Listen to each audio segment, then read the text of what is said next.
बहुत स्वागत है। देखिए बहन आपने बहुत सुंदर गजरी गीत लेके आए हैं।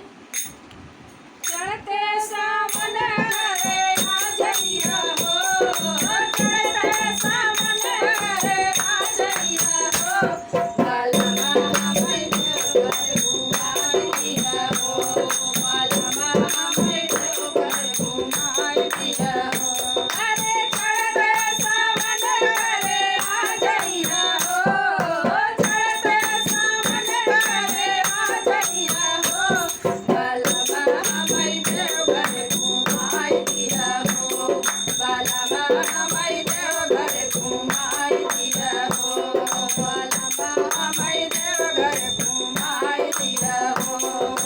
देहु देवघरवा तकाना लेहु, देहु देवघरवा तकाना करबिहु, देहु देवघरवा तकाना लेहु, भोला जी के जलवा चढ़ाई देबै हो, हे भोला जी के जलवा चढ़ाई देबै हो, बालमा हमें देवघर घुमाइया हो, बालमा हमें देवघर घुमाइया हो। अरे चढ़ते सावन रे आजइया हो, चढ़ते सावन रे आजइया हो, बालमा हमें देवघर घुमाइया हो, बालमा हमें देवघर घुमाइया हो, बालमा हमें देवघर घुमाइया हो।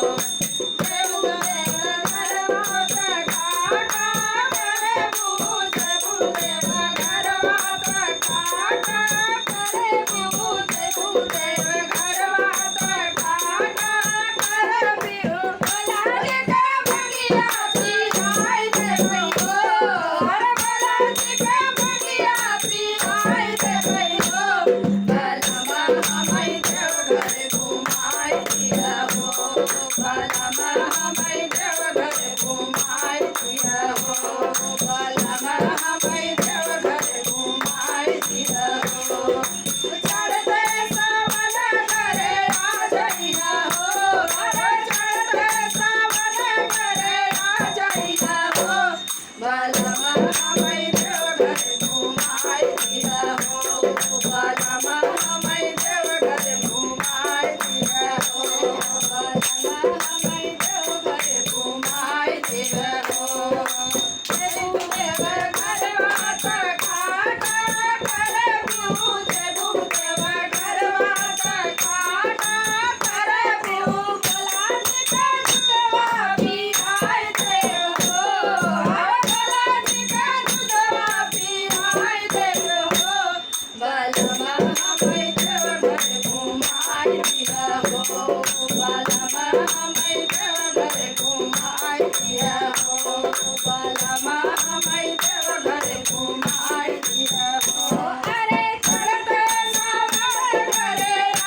लांब लांब